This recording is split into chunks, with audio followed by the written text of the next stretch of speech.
ایک پرسیپشن یہ بھی ہے کہ پاکستان کے لوگوں نے اسلام کے لیے جو قربانیاں دی ہیں وہ اور کسی ملک کے لوگوں نے قربانیاں نہیں دی. اس بارے میں کیا فرماتے ہیں؟ یہاں کے حالات آپ تاریخی دیکھیں نا، ہاں تو اس ملک کے کیونکہ باقی جتنے بھی ممالک ہیں ہاں وہاں پر تو اگر کہیں کلونیل پاور کوئی آ گئی تھی ہم، تو بہت سی جگہوں پر تو اس کو چھوڑ کے جانا پڑا، ہم، کچھ جگہوں پر ان کو اسٹرگل کرنا پڑی، ہم، لیکن وہ اسٹرگل ایک ہی تھی ہم، کہ جو باہر سے ایک طاقت آ کر مسلط ہے یہ چلی جائے. ہم، تو ہندوستان میں آپ کو یہ دیکھیں وہ دو اسٹرگلز کرنی ہم، پڑی، ہم، کلونیل پاور چلی جائے ہم، اور پھر یہاں ہندو ہم پر حاکم نہ بنے، بلکہ یا تو ہمیں اتنی اسپیس دیں نئے کانسٹیٹیوشن میں کہ ہم برابر رہ کے دونوں ملک کا نظام چلائیں، ہم، اور یا پھر ہم اپنا ایک الگ ملک بنائیں. ہم. تو اس مفہوم میں آپ کہہ سکتے ہیں کہ زیادہ اسٹرگل کرنی پڑی باقی معاشروں کی بنسبت. جی، میں نے جس حوالے سے پرسیپشن کی بات کی وہ یہی کہ مسلمانوں نے جب یعنی انڈیا تقسیم نہیں ہوا تھا تو اپنی شناخت کو برقرار رکھا، الگ رہے غیر مسلموں سے. پھر انہوں نے انڈیا سے ہجرت کی، اپنے کلچر کی بجائے مکہ اور مدینہ کے کلچر کو آئیڈیل بنایا، اس کو اڈاپٹ کیا، اپنی تاریخ کو چھوڑا، تاریخ عرب کے ساتھ جوڑی. پھر اپنے ملک کو بھی تقسیم کیا، اپنے ملک کو بھی انڈیا کو اسلام کے نام پہ تقسیم کیا. جب پاکستان بن گیا تو جو آئین بنایا وہ اسلام کی بنیاد پہ بنایا. پاکستان کا آئین اسلام کے تابع ہے. پھر مسلمانوں کے اندر ایک فرقہ جس کے عقیدے پہ شبہ تھا، جو پیغمبر اسلام صلی اللہ علیہ وسلم کی ذات کو آخری پیغمبر کے طور پہ نہیں مانتا تھا، اس کو غیر مسلم قرار دیا. پھر یہاں تک کہ اپنے ساتھ ارد گرد دوست احباب حتیٰ کہ رشتہ دار، اگر اس کے منہ سے غلطی سے بھی کبھی کوئی لفظ ایسا نکلا جو اسلام سے متصادم تھا یا گستاخی کے زمرہ میں آ سکتا تھا تو اس کی جان لینے میں بھی کوئی دریغ نہیں کیا. حتیٰ کہ مذہبی لوگ بھی، قدور شخص جتنے تھے مذہبی حوالے سے، ان کے منہ سے بھی اگر کوئی لفظ ایسا نکلا ہے تو ان کی جان خطرہ میں پڑ گئی ہے. تو یہ جو جذبہ ہے اتنا بڑا، اپنے ملک سے نکلنا، اس کو تقسیم کرانا، پھر ایک ایسی زندگی اڈاپٹ کرنا، اتنا بڑا جذبہ، اتنی بڑی قربانیاں، بہت سارے لوگوں کو یہاں پہ قتل کیا گیا. آپ اس کو کس طرح سے دیکھتے ہیں؟ آپ نے جو سارے پہلو بیان کیے ہیں ہاں. اس میں سوال سوال یہ نکل رہا ہے کہ اسلام کو اتنا خطرہ، اتنے میں خطرے نے میں یہ عرض کی کہ مسلمانوں نے، پاکستان کے مسلمانوں نے، انڈیا کے مسلمانوں نے اسلام کے لیے بہت قربانیاں دیں. اس حد تک جذبہ ہے کہ اپنے ملک کو قربان کیا، حتیٰ کہ آج بھی کسی کے منہ سے اگر ذرا سا کوئی لفظ ایسا نکلتا ہے تو اس کو لیکن قتل تک کر دیا اس جاتا کو سوال میں ہم مختلف طریقوں سے اس بات کو بدل سکتے ہیں. مثلا ایک سوال اس پہ یہ بنایا جا سکتا ہے کہ اگر یہ ہم نے ملک الگ ایک بنا لیا ہاں تو یہاں تو ہمیں سیکیور فیل کرنا چاہیے، ہاں لیکن الگ ملک بنا کر اپنی ایک ریاست قائم کر کے مذہب کو ایسا لگتا ہے کہ خطرہ دن بدن بڑھتا ہی چلا جا رہا ہے. تو ایک سوال ہم اس سے یہ نکال سکتے ہیں.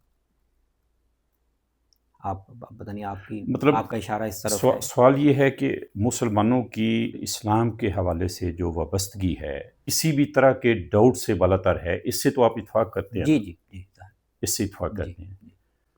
اب سوال یہ کہ ایک طرف مسلمانوں کے اندر اس حد تک اسلامی جذبہ ہے کہ اپنا ملک تقسیم کروایا، ایک نیا ملک لیا اسلام کے نام پہ، اس ملک کا آئین اسلامی بنوایا، اسلام کے تابع بنوایا، اور پھر ذرا سا بھی کوئی شبہ ہوتا ہے کسی کے ایمان پہ، کسی کے منہ تو سے اس پر سخت رد عمل آتا ہے. سخت رد عمل آتا ہے. ایک طرف یہ ہمارے سامنے اسلام کے ساتھ وابستگی اتنی جذباتی اور اتنی شدید ہے، یہ تو ظاہر مشاہدے کی چیز ہے. یہ مشاہدے کی چیز ہے.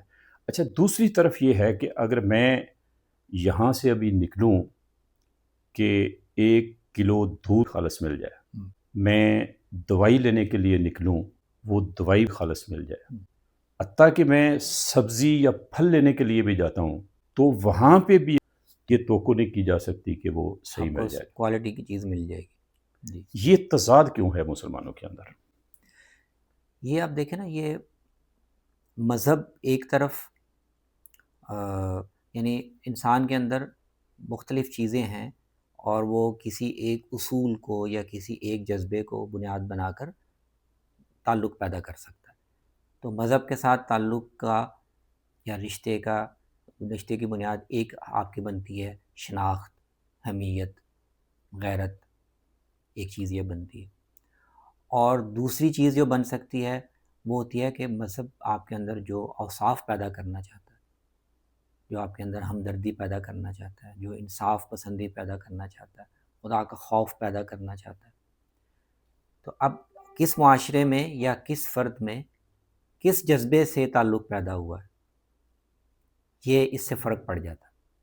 تو ہمارے معاشرے میں مذہب کے ساتھ جو تعلق پیدا کیا گیا ہے اور اب بھی پیدا کیا جاتا ہے وہ بنیادی طور پر شناخت کے اور حمیت اور غیرت کے پہلو سے پیدا کیا جاتا ہے. مذہب جو انسان کے اندر خدا خوفی پیدا کرنا چاہتا ہے، ہمدردی پیدا کرنا چاہتا ہے اور انصاف اور عدل کے جذبات پیدا کرنا چاہتا ہے، اس رشتے سے پیدا نہیں کیا جاتا. اس لیے آپ کو مذہب کے نام پر حمیت، غیرت، غصہ، جذبہ یہ بہت دکھائی دیتا ہے، لیکن مذہب ہم سے جو تقاضا کرتا ہے کہ ہم اپنے معاملات میں اس کا وہ پیدا کرنے کی کوئی بہت زیادہ کوشش نہیں کی جاتی. تو اس لیے آپ کو ایک مذہب بڑا غالب دکھائی دیتا ہے، لیکن مذہبی انسان، مذہبی شخصیت، مذہبی اخلاق، مذہبی رویے وہ ہمیں نہیں دیکھنے کو ملتے. کیا یہ سمجھا جائے کہ پاکستان کے اندر مذہبی مدرسوں کی، مساجد کی، مذہبی لوگوں کی ابھی کمی ہے؟ نہیں، وہ تو بہت مجھے لگتا ہے زیادہ ہیں تھوڑے. تو مذہب کے مظاہر کے لحاظ سے، علامتوں کے لحاظ سے، پریزنس کے لحاظ سے آپ کو کوئی کمی نہیں دکھائی دیتی. کمی نہیں ہے، زیادتی ہے اور کردار نہیں بن رہا. جی، یہ مسئلہ ہے کہ ہم مذہب کے جو نمائندہ ہیں، افراد ہیں یا ادارے ہیں، وہ جو پیغام دیتے ہیں مذہب کے نام پر وہ ہمیشہ یہ پیغام ہوتا ہے کہ ہمارے مذہب کو یہ خطرہ لاحق ہو گیا، اس کی عزت یہاں سے مجروح ہو گئی، فلاں نے اس پر یہ سوال اٹھا دیا. وہ غیرت اور حمیت صرف اس پہلو سے، وہ ایک اہم پہلو ہے، مذہب حمیت بھی پیدا کرتا ہے، لیکن صرف وہی پہلو رہے. لیکن ہماری شخصیت کی اور کردار کی تطہیر کی تعلیم جو مذہب دیتا ہے وہ ہم انکلکیٹ نہ کریں، اس کو برائے نام تبرک کے لیے ذکر کر دیں، تو پھر شخصیت ویسی بنے گی جیسی آپ کو سانچہ جیسے آپ کو دیا جائے گا، تو مذہبی شخصیت پھر اس سانچے میں. اچھا، پاکستان سے اگر ہم باہر نکلیں، دوسرے ممالک کی طرف نظر دوڑائیں، کون سا ملک ہے، کون سی مسلم ریاست ہے جو آپ سمجھتے ہیں کہ وہاں پہ جو اسلام کے اصول ہیں، اخلاقیات ہے، وہ ہمیں زیادہ بہتر حالت میں نظر آتی ہے؟ ہاں، مجھے بہت زیادہ ملک اسلامی ممالک دیکھنے کا وزٹ کرنے کا موقع تو نہیں ملا، لیکن جو چند ایک دیکھنے کا موقع ملا ہے تو اس میں آپ یہ جو انسانی شخصیت کے لحاظ سے اگر آپ دیکھیں نا، شخصیت میں جس طرح کا توازن اور اعتدال اور حلم ہونا، تو آپ کو انڈونیشیا اور ملائیشیا میں وہ لوگوں میں دکھائی دیتی ہے. کیا وجہ ہے کہ جو اسلام کا مرکز ہے، منبع ہے، جہاں پہ مکہ اور مدینہ ہے، جہاں پہ پوری دنیا کے مسلمان جاتے ہیں، اور کلچر ہے، تہذیب ہے جس میں اسلام نے زندگی کا، ادایات کا آغاز کیا، وہاں پہ یہ صورتحال نہیں ہے اور انڈونیشیا میں ہے؟ نہیں، جو آپ عرب ممالک اگر بات کر رہے ہیں تو ہمارے سامنے وہ معاشرہ تو نہیں ہے نا جو نبی صلی اللہ علیہ وسلم نے جو تشکیل دیا تھا اور وہ بے ہی تسلسل سے چلا آ رہا ہے. وہ بھی تو صدیوں میں بہت سے عوامل سے ان کے زیر اثر تشکیل ہوئی ہے. تو اس وقت جو عرب معاشرہ ہے اس کی تشکیل تو اور اس کی جو مذہبی سانچہ ہے وہ تو ایک خاص فکر کے زیر اثر ہوا ہے، تو آپ کو وہاں پر وہی نمایاں دکھائی دے گا۔ انڈونیشیا اور ملائیشیا میں اس کے تاریخی اسباب دیکھنے چاہیے، غور کرنا چاہیے، لیکن میں نے ایک مشاہدہ یہ بیان کیا کہ وہاں پر آپ کو یعنی شخصی یعنی کردار میں، معاشرتی رویوں میں وہ حسن، وہ ملائمت، وہ اعتدال دکھائی دیتا ہے۔ اچھا، خاص کیا خوبیاں ہیں انڈونیشیا میں اور ملائیشیا میں جو آپ کو اٹریکٹ کرتی ہیں؟ یعنی ہم تقابل میں دیکھتے ہیں نا، یعنی ہمیں اپنے معاشرے میں یا بعض دوسرے معاشروں میں مذہب کے عنوان سے جو منفی اظہارات دکھائی دیتے ہیں، فرقہ واریت میں شدت دکھائی دیتی ہے، گفتگو میں شدت دکھائی دیتی ہے، یا یہ جو جس کو منافقت کہہ رہے ہیں، ہم کہہ کچھ رہے ہیں، کردار ہمارا کچھ اور ہے، یا اس طرح جذبات سے بھڑک اٹھنے، یہ چیزیں وہاں نہیں دکھائی دیتی اس طرح۔ ویسے اسلام نے ایسی خاص خوبیاں پیدا کی ہوں اپنے ابتدائی دور میں کہ جو دوسرے معاشروں میں ہمیں دکھائی نہیں دیتی، وہ کیا ہے؟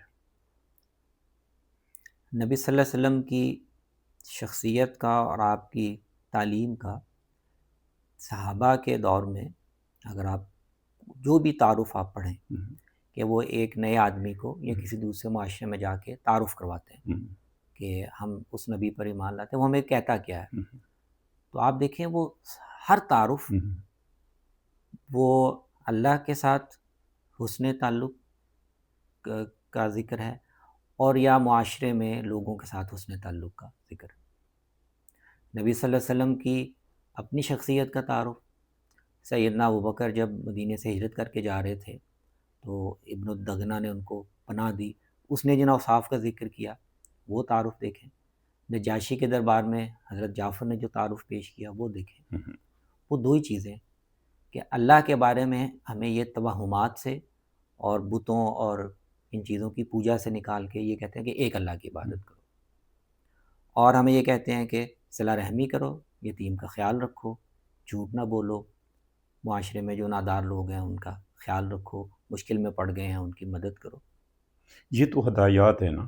کردار میں پیغمبر اسلام صلی اللہ علیہ وسلم کے بعد جو صحابہ کا دور ہے، جو اولین دور ہے، پیغمبر اسلام صلی اللہ علیہ وسلم سے جو ڈائریکٹلی جن لوگوں نے ہدایت پائی، صحبت پائی، کیا خاص خوبیاں ہیں جو سمجھتے ہیں کہ ان لوگوں کے اندر تھیں؟ یہ ساری خوبیاں جو نبی صلی اللہ علیہ وسلم کے تربیت یافتہ صحابہ ہیں ان کے شخصی کردار میں، اور انہوں نے لوگوں کو جن چیزوں کی تلقین کی، اور پھر انہوں نے جو ایک طرز حکمرانی وجود میں لے کے آئے، تو حکمران معاشرے میں ان چیزوں کا ذمہ دار ہے، وہ کن قدروں کو فروغ دے گا، اور وہ سوسائٹی میں اس طرح کے سارے طبقے ان کی خبر گیری کے لیے کیا کرے گا۔ تو آپ کو خلفائے راشدین اپنے شخصی کردار اور اوصاف کے علاوہ، وہ اسی لیے ان کا جو طرز حکمرانی ہے وہ انہی اوصاف کی عکاسی کرتا ہے۔ وہ جواب دہ ہیں، کوئی بھی ان سے پوچھ سکتا ہے، وہ بیت المال میں اگر تصرف کرتے ہیں اس کے لیے جواب دہ ہیں، وہ اس بات کے ذمہ دار ہیں کہ سوسائٹی میں، معاشرے میں یتیم، بیوہ، مسافر، غریب، مسکین، ان کی ضرورتیں پوری ہوئی ہیں کہ نہیں ہوئی، وہ اس کے ذمہ دار ہیں کہ اور نبی صلی اللہ علیہ وسلم کی اپنی وصیتوں کے مطابق بھی اور خلفائے راشدین کی، کہ ہم نے جن غیر مسلموں کے ساتھ معاہدے کیے ہیں کہیں کسی جگہ پر ہم ان کی خلاف ورزی تو نہیں کر رہے۔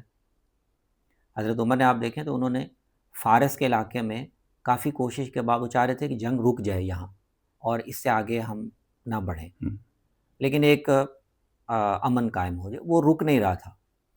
تو انہوں نے پھر ان سارے کمانڈروں کو طلب کیا اور پوچھا کہ کیا وجہ ہے، کہیں یہ شورش رک نہیں رہی، لوگ بغاوتیں کر رہے ہیں، اس کی وجہ یہ تو نہیں کہ ہماری طرف سے ان پر کوئی زیادتی ہو رہی ہے، معاہدوں کی خلاف ورزی ہو رہی ہے؟ آپ کیا سمجھتے ہیں کہ کسی ریاست کو، علاقے کو مفتوح بنایا ہو، اس ریاست کے اندر لوگ بغاوت کریں یا منافق بنیں، اس کے علاوہ ان کے پاس کیا آپشن ہے؟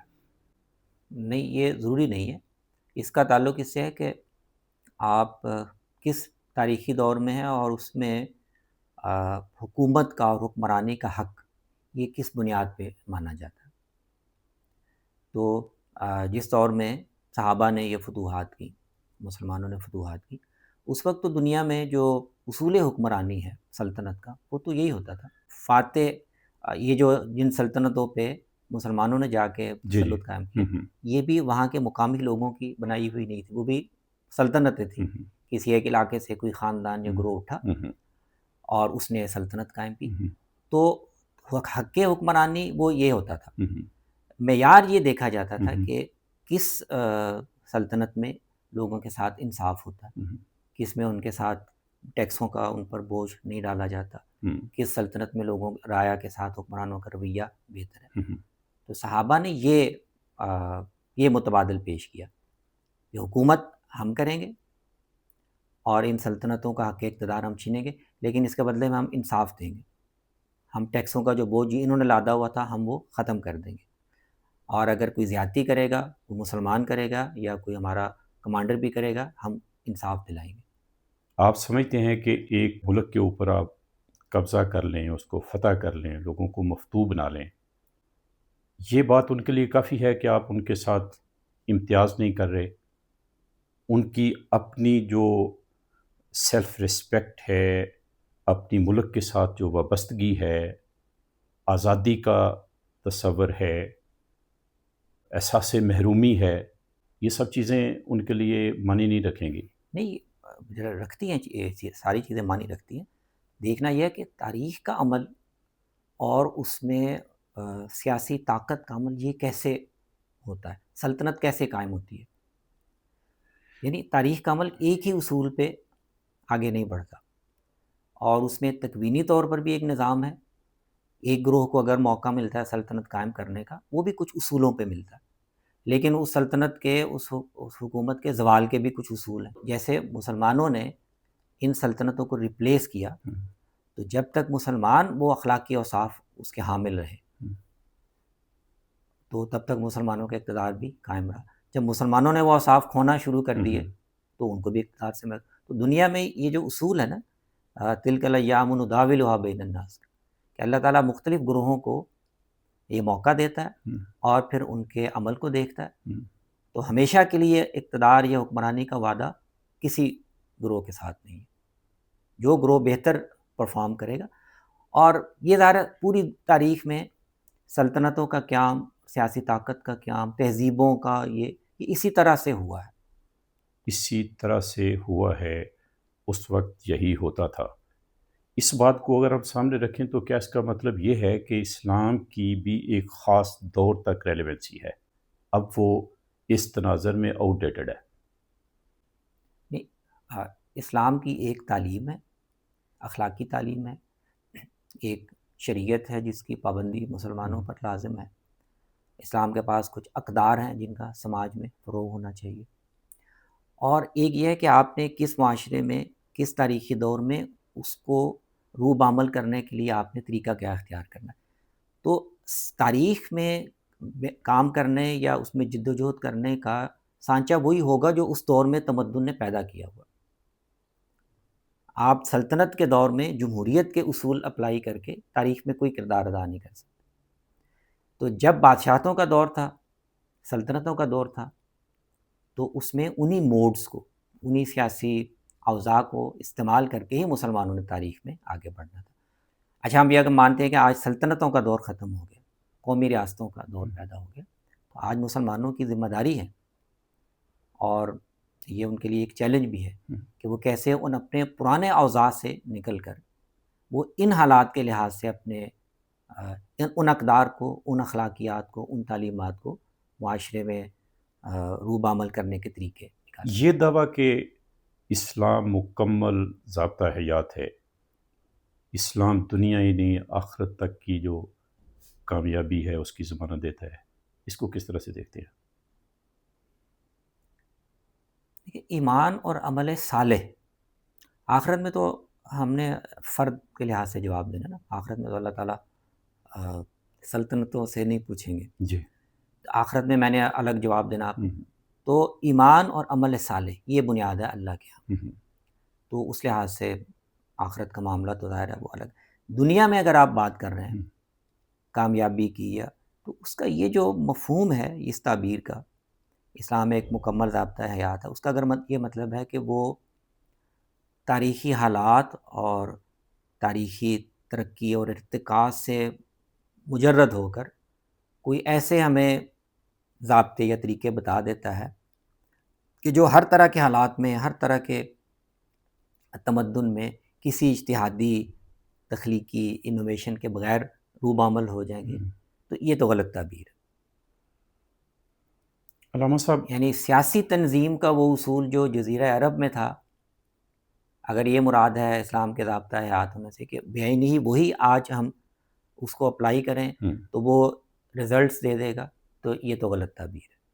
یہ غلط تعبیر ہے۔ سیاسی اعتبار سے اگر ہم دیکھتے ہیں تو ایک پہلو یہ کہ آج خود مسلمانوں کے اندر جو ایک بڑی تقسیم ہے وہ سنی اور شیعہ کی، اگرچہ اور بھی بے شمار تقسیمیں ہیں، بے شمار سطحوں پہ ہیں، فرقے بہت زیادہ، پرانی بڑی تقسیم یہ ہے، بڑی تقسیم یہ ہے۔ یہ تقسیم 2 سال پہلے، 10 سال پہلے، 50-200 سال پہلے کی نہیں، یہ پہلی صدی سے چلی آ رہی، یہ پیغمبر اسلام صلی اللہ علیہ وسلم کی وفات کے فوری بعد ہی شروع ہو گئی تھی۔ جی، اسی دور کے اندر جنگ جمل ہوئی ہے، جنگ صفین ہوئی ہے، جنگ نہروان ہوئی ہے، اور واقعہ کربلا بھی ہوا ہے جو آج بھی ہمیں بہت زیادہ جذباتی کر دیتا ہے۔ جی، یعنی سیاسی حوالہ ہمارے سامنے یہ آتا ہے۔ جب ہم اخلاقی اقدار کی بات کرتے ہیں تو ہمیں نظر آتا ہے کہ قرآن کے اندر غلامی بھی ہے، لونڈی بھی ہے، مال غنیمت بھی ہے، غیر مسلم جو مسلم ریاست کے اندر ہے وہ ذمہ ہے، وہ برابر حقوق نہیں رکھتا، عورت برابر حقوق نہیں رکھتی۔ اسلام کی جو اخلاقیات ہیں اس دور کے تناظر میں تو ہم دیکھ سکتے ہیں کہ وہ بیسٹ ہیں، ہم انہیں دی بیسٹ کہیں گے۔ آپ یہ سمجھتے ہیں کہ آج بھی ان کے لیے کوئی اٹریکشن ہو سکتی ہے لوگوں کے اندر؟ اس میں کافی سوال مختلف نوعیت کے آپ کے اس میں مثالیں یعنی آ گئی ہیں۔ جو صحابہ میں سیاسی اختلاف ہوئے، پھر جنگیں ہوئے، اس کی نوعیت تھوڑی مختلف ہے۔ وہ تو اس کی وہ سوال یہ بنتا ہے کہ حکومت کو یا ریاست کو چلانے کے لیے جو ایک اصول بتایا گیا تھا، اس اصول کو اس کا تسلسل جاری رکھنے میں ایک خاص مرحلے پر صحابہ کی جماعت کو ایک چیلنج سامنے آ گیا، اور اس کو وہ پیسفلی ریزالو نہیں کر سکے، اور اس سے مسلمانوں میں ایک تقسیم پیدا ہو گئی۔ تو یہ تو ظاہر ہے تاریخ کا حصہ ہے، اور اسی سے ہمیں یہ بھی سمجھ میں آتا ہے کہ جس مفہوم میں آج ہم کہتے ہیں نا کہ اسلام نے ہمیں ہر طرح کی صورتحال کے لیے ایک بنا بنایا حل دیا ہوا، کہ وہ حل اگر آپ اپلائی کر دیں تو پھر آپ کو خود کوئی ایفرٹ کرنے کی ضرورت نہیں، یہ ٹھیک نہیں ہے۔ اسلام نے ایک اصول دیا ہے، لیکن اس کے ساتھ ذمہ داری دی ہے کہ اس اصول کو قائم رکھنا اور اس پر عمل جاری رکھنا یہ سماج کی ذمہ داری ہے۔ جب معاشرہ یا اس کی جو قیادت ہے وہ کسی مرحلے پہ جا کے اس امتحان میں پورا نہیں اترے گی تو وہ اصول پھر خود بخود کوئی رزلٹ نہیں دے گا۔ علامہ صاحب، کسی ریاست کو چلانے کے لیے سب سے اہم مرحلہ ہوتا ہے انتقال اقتدار کا۔ ایک حکومت بن گئی ہے تو انتقال نیکسٹ اس کا طریقہ اس کا کیا ہونا ہوگا؟ چاہیے۔ تو اسلام میں انتقال اقتدار کا کوئی طریقہ دیا ہوا ہے؟ اس میں جو اصول بتایا گیا وہ تو یہی ہے کہ آپ نے خلیفہ کا انتخاب کرنا، کیسے؟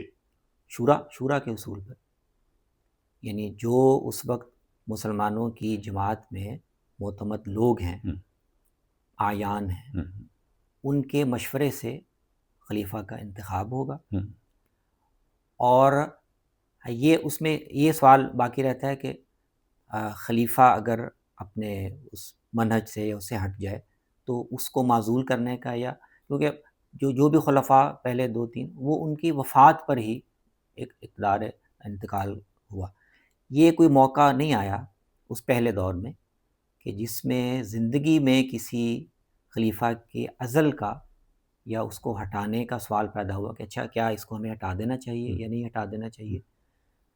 اور یہ سوال حضرت عثمان کے بارے میں پیدا ہوا، لیکن جو گروہ یہ مطالبہ کر رہا تھا وہ بنیادی طور پر جو اہل حل و عقد ہیں یہ اس کا نمائندہ نہیں تھا. یہ مختلف جگہوں سے لوگ اکٹھے ہو کے آگے انہوں نے شکایتیں پیش کی. وہ شکایتیں بھی اس درجے کی نہیں تھیں کہ جو اہل حل و عقد ہیں جنہوں نے انتخاب کیا تھا وہ ان سے اتفاق کریں کہ ہاں جی آپ اپنی خلافت چھوڑ دیں. تو اس کا مطلب یہ ہے کہ جو اسلام کا دستوری قانون ہے اس کی ڈیولپمنٹ کے مراحل یہ ابھی ہونے تھے اور اس میں ایسے طریقے آگے چل کر شاید سامنے آ جاتے ہیں کہ زندگی میں اگر انتقال اقتدار پرامن کرنا ہو یا کسی کو معزول کرنا ہو یا ہو سکتا ہے جو آج ہم نے طے کیا ہے کہ کچھ مدت کے لیے اقتدار دیا جائے گا، یہ سارے تجربات نہیں ہو سکے. سوال یہ تھا کہ انتقال اقتدار بہت اہم معاملہ ہوتا ہے کسی ریاست کو چلانے میں. تو قرآن کے اندر، حدیث کے اندر کوئی واضح طور پہ طریقہ کار بتایا ہوا ہے کہ کس طریقے سے اقتدار کی منتقلی ہوگی؟ کوئی ایسی ہے شکل؟ نہیں، میں فرق بات نہیں. ایک ہے اصول اور ایک ہے اس اصول کو آپ نے حالات میں بروئے کار کیسے لانا ہے. تو قرآن میں یا حدیث میں خلیفہ کا انتخاب آپ نے کن متعین وہ بھی نہیں بتایا گیا. اصول بتایا گیا کہ خلیفہ کا انتخاب آپ نے اپنے میں سے بہترین آدمی کا کرنا ہے اور وہ مشورے سے کرنا ہے. کیا یہ کہہ سکتے ہیں کہ شروع میں جنگ جمل جو ہوئی، جنگ صفین جو ہوئی، جو شیعہ سنی تضاد آج تک چلا رہا ہے، جنگ نہروان ہوئی، یہ واقعات اس وجہ سے بھی ہوئے کہ کوئی پراپر کلیئرٹی کے ساتھ ہدایت نہیں تھی کہ کس طریقے سے اقتدار منتقل ہوگا؟ نہیں، اس پہ میں نے تفصیل سے ایک الگ سیریز ہے تفہیم الاثار کی، اس میں ان سارے مراحل پر اس دور کے جو تاریخی بیانات ان کی روشنی میں گفتگو کی ہے. وہ خرابی اس لیے پیدا ہوئی کہ جو ایک واضح اصول دیا گیا تھا مسلمانوں میں سے کچھ گروہوں نے اس کو وائلیٹ کیا. یعنی حضرت عثمان کو خلافت سے ہٹانے کا اور اگر وہ انہوں نے مطالبہ نہیں مانا تو ان کو شہید کر دینے کا، یہ وائلیشن پہلی ہوئی ہے. یعنی اس کی اجازت اس سے منع کیا گیا تھا کہ خلیفہ پر آپ کو اختراض ہے، آپ تنقید کر سکتے ہیں، آپ سوال اٹھا سکتے ہیں، لیکن آپ بغاوت نہیں کر سکتے. خلیفہ سے بغاوت نہیں کر سکتے جب تک وہ مسلمان ہے، جب تک وہ اس پر قائم ہے. آپ اعتراض کریں، تنقید کریں، وہ ہو رہی تھی. حضرت عثمان جواب دے رہے تھے، صحابہ تنقید کر رہے تھے، وہ اس پر جواب دے رہے تھے، انفرادی طور پر دے رہے تھے، مجالس میں دے رہے تھے. تو وائلیشن جو ہوئی وہ یہ کہ مختلف دوسرے شہروں سے کچھ لوگوں نے جن کے مسائل کچھ اور تھے. یعنی اس وقت بہت معتبر صحابہ تھے جو ہمارے لیے بہت عظیم شخصیات ہیں پیغمبر اسلام صلی اللہ علیہ وسلم کے بعد. یہ نہیں ہوا کہ وہ جو پرابلم سامنے آ رہے تھے، جو تضادات سامنے آ رہے تھے، ان کو ریزالو کر لیا جاتا. آج 1400 سال بعد سیاسی طور پہ ہم اسلام سے کیا رہنمائی لے سکیں گے؟ کیا توقع کر سکتے ہیں آج کے جو ہمارے ارد گرد مذہبی رہنما ہیں ان سے، یا اسلام سے خود قرآن سے حدیث سے کیا رہنمائی لے سکیں گے؟ نہیں، رہنمائی تو میں نے بتایا نا کہ رہنمائی تو وہاں بھی موجود ہے کہ آپ نے شورا کے اصول پر فیصلے کرنے ہیں اور شورا کے لیے کیا معیار تھا؟ یعنی مہاجرین ہیں، انصار ہیں، ان میں بڑی شخصیات معلوم ہے لوگوں کو کہ یہ معاشرے کے مختلف بڑے قبیلوں کی، مختلف طبقوں کی اور اسلام میں اب تک خدمات انجام دینے والی یہ شخصیات ہیں، ان پر مسلمانوں کا معاشرہ اعتماد کرتا ہے. تو یہ مل کر مشورے سے جس کا انتخاب، جیسے سیدنا ابوبکر کا ہوا تھوڑے اختلاف کے ساتھ، جیسے سیدنا عمر کو ابوبکر نے نامزد کر دیا، سیدنا عثمان کو انہی لوگوں نے. تو یہ اصول موجود تھا اور یہ ممانعت تھی کہ آپ نے تشدد اور تغلب کے ذریعے سے یہ معاملہ طے نہیں کرنا، اس کی وائلیشن ہوئی. تو اصول موجود ہے لیکن اصول خود کافی نہیں ہے. اگر وہ گروہ یا وہ جماعت اپنے حالات میں اس کو بروئے کار لانے کی صلاحیت ظاہر نہیں کرتی یا اس میں ناکام رہتی ہے تو پھر اس کے نتائج نکلیں گے. آج ہمارے لیے بھی یہ اصول ہے. ہم اگر آج اس شورا کے اصول کو اپنے حالات کے لحاظ سے اس کی کوئی قابل عمل شکل نہیں بناتے یا بنا لیتے ہیں لیکن اس پر خود ہی، جیسے ہم نے دیکھا نا اپنے آئین میں اصول تو طے کیے ہوئے ہیں لیکن اس پہ عمل نہیں کرتے. اچھا، آج کوئی طالب علم ہے وہ پیغمبر اسلام صلی اللہ علیہ وسلم کے بعد جو واقعات پیش آئے، جو سنی شیعہ میں تقسیم ہوئی، جنگ جمل، صفین، نہروان، واقعہ کربلا، بعد میں امیہ اور عباسی خاندان کے اندر جو جنگیں ہوئیں، یہ ساری چیزیں اس نے اسٹڈی کی ہے. آپ کیا سمجھتے ہیں وہ توقع کرے گا کہ اسلام سے سیاسی طور پہ، سیاسی حوالے سے رہنمائی لی جا سکتی ہے؟ یہ رکاوٹ بن جائے گی. اگر آپ کے پاس کوئی فکری یا کوئی انٹلیکچول زاویہ ایسا نہیں ہے کہ آپ نے اسلام سے رہنمائی لینے اور اسلامی تاریخ میں جو کچھ ہوا اس کے بارے میں کوئی ایک رائے قائم کرنے کا آپ کے پاس کوئی فریم ورک اگر نہیں ہے تو یہ ساری چیزیں رکاوٹ بن جائیں گی، اور ہیں، اس وقت ہیں. اخلاقی اقدار کی بات کی جاتی ہے، یقیناً اس وقت کے اعتبار سے وہ بہترین اخلاقی اقدار رہی ہوں گی جو اسلام نے ہمیں دی، جس میں غلام بھی ہیں، لونڈیاں بھی یہ ہیں. آپ کے سوال میں پہلے شامل تھا، تو جی. اس میں یہ عرض کروں گا کہ ان میں سے بہت سی چیزیں ہیں کہ جن میں ہم چیزوں کو ہسٹوریسائز کرتے ہیں اور یہ دیکھتے ہیں کہ کون سی چیزیں اس دور میں اس معاشرت کے لحاظ سے ان کو یکدم ختم نہ کرنا یا ان کو ایک خاص سطح پر امپروو کر کے اور تاریخ کے حوالے کر دینا، یہ ایک یعنی شاید ناگزیر تھا. لیکن بات وہاں رک نہیں جانی چاہیے.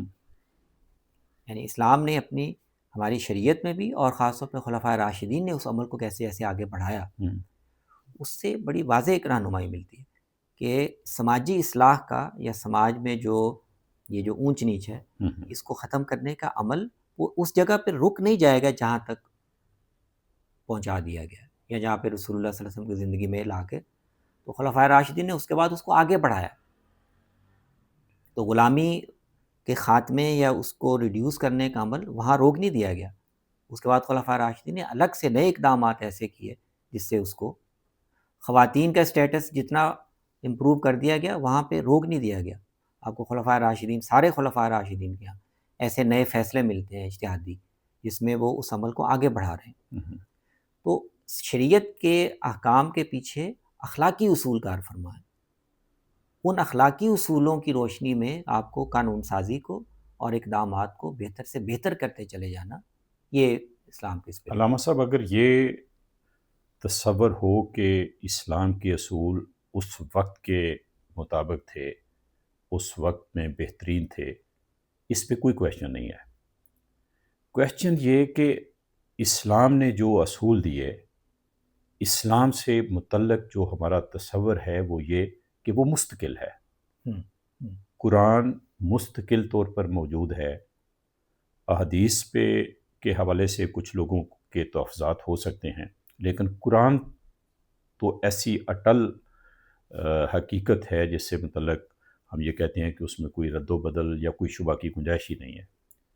تو اس کے اندر جو اخلاقی اقدار ہیں، جیسے میں نے ذکر کیا، غلامی ہے، لونڈی ہے، مال غنیمت ہے، جبر کے ذریعے کسی کو فتح کر لینا ہے، تو ایک جبر کا عنصر ہے. اس وقت کے کلچر کے تناظر میں، اس وقت دنیا کے اصولوں کے مطابق دیکھیں تو وہ ریلیونٹ ہے. آج ان چیزوں کو کس طرح سے دیکھا جائے گا؟ یعنی قرآن نے غلامی ختم کرنے کی تو کوئی رہنمائی اگر کی ہے تو آپ فرمائیے کہ اسلام نے کوئی یہ آیت ہے جس میں کہا گیا ہے کہ غلامی ختم کرو. تو یہ تو مستقل اسلام کی تعلیم ہے، مستقل ہے. قرآن مستقل ہے، آج بھی اسی طرح ریلیونٹ ہے جس طرح سے پہلے تھا، یہی ہم دعویٰ کرتے ہیں. تو آج اٹریکشن کیا ہے؟ آج کے دور میں ان اخلاقی اقدار کی کیا پوزیشن ہے؟ آپ کیا توقع کرتے ہیں کہ کوئی اس سے متاثر ہوگا؟ نہیں، میں اسی سوال کے اس پہلو پہ بات کر رہا تھا کہ قرآن سے رہنمائی لینے کا ہمارا فریم ورک کیا ہے.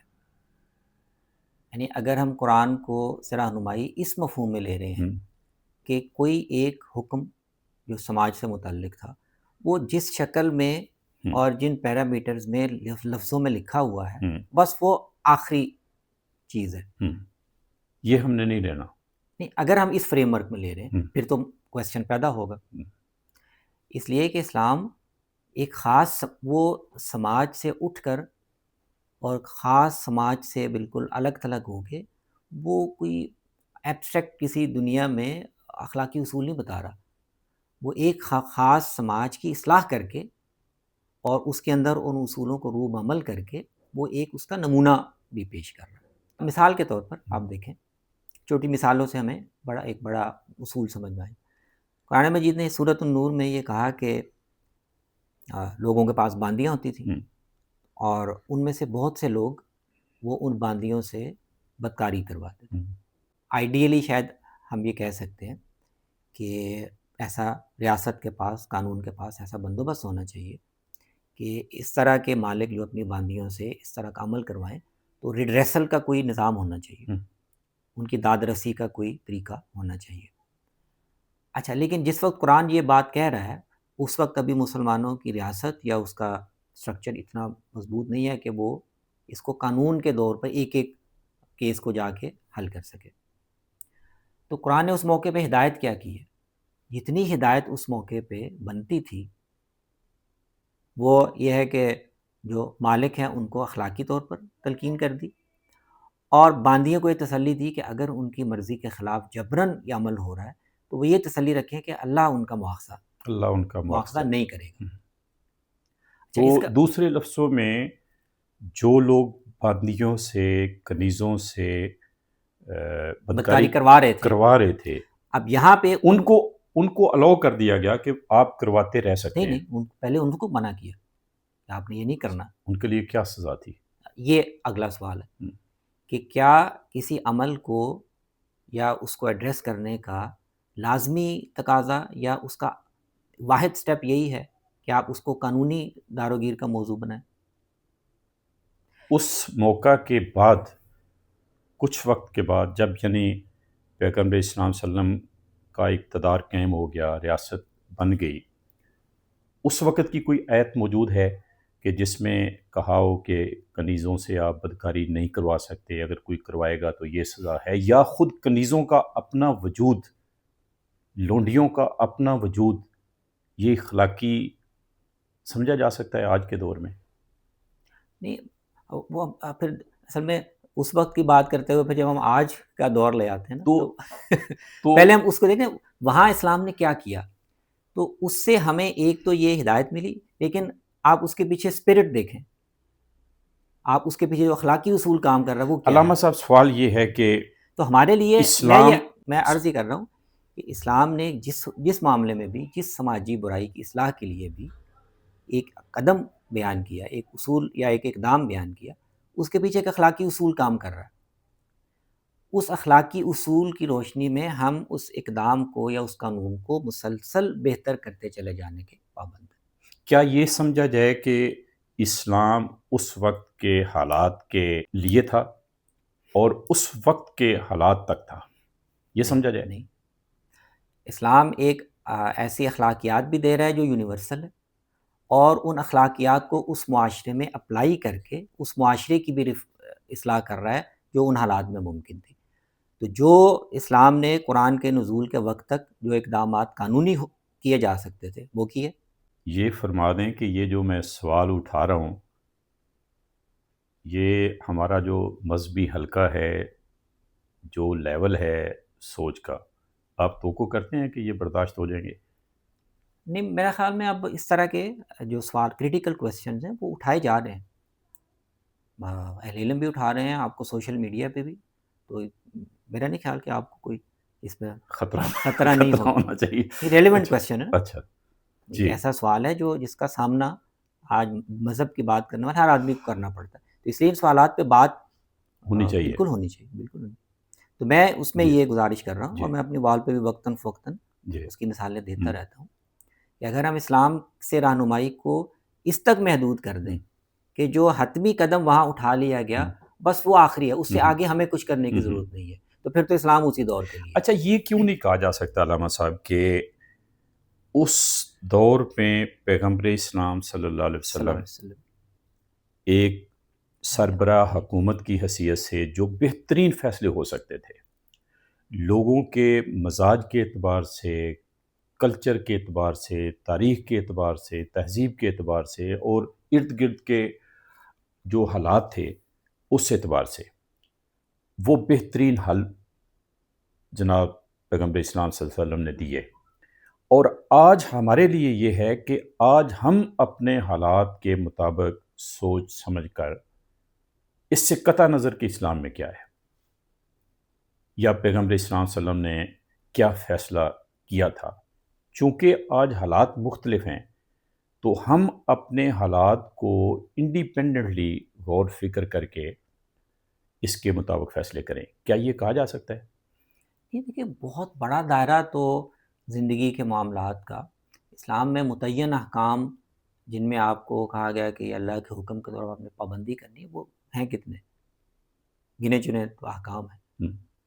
آپ نے پورا معاشرہ بنانا ہے، پوری تہذیب بنانی ہے پوری دنیا پہ، تو ساری ہماری جو فقہ ہے اور جو سارے قوانین وہ تو بعد میں اجتہاداً ہی بنائے گئے ہیں، تو ان دونوں میں کوئی تضاد نہیں ہے۔ بہت شکریہ۔